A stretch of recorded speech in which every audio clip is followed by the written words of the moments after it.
Shalom everyone, it's called Torah. It's Tuesday at noon and it's great to come back and to share some Divrei Torah with all of you.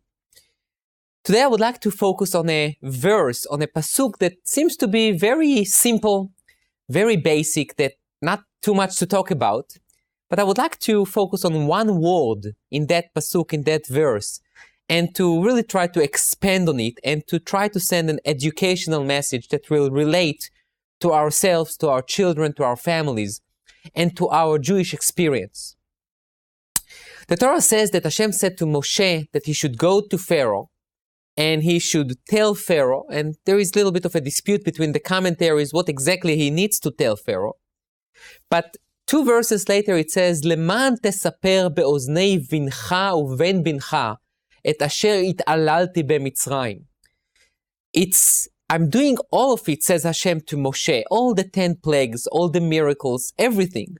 So you will tell it in the ears of your children, of your grandchildren, what I did to Egypt, to the Egyptians in Egypt.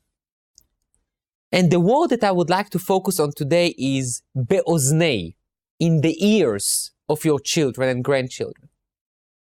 The pasuk obviously could say something very simple. Leman tesaper, that you shall tell your children and grandchildren. And logically, grammatically, it will be fine. There is no issue, there is no need to say the word be'oznei in the ears of your children and your grandchildren. Why is it that the Torah mentioned that word?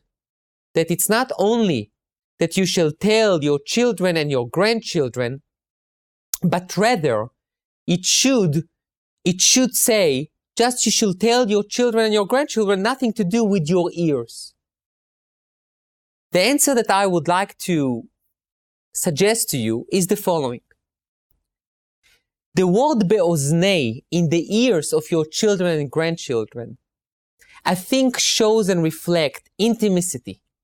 Meaning becoming very close. If you want to say something to someone's ear, you need to come closer to him or to her. And you need to whisper to her. You need to know someone to really come close to his ear and tell him something.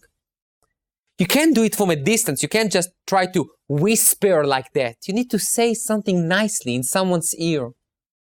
I think what the Torah is trying to convey to us is the following message. When you want to say the story of Egypt, when you want to say the story of Exodus to your children and your grandchildren, you cannot do it from a distance, just sitting like that and talk to them. You need to talk into their ears. You need to find the closeness, the nearness, the attachment to your children and grandchildren. So the story about Exodus will be real, will be something that they can also experience and feel.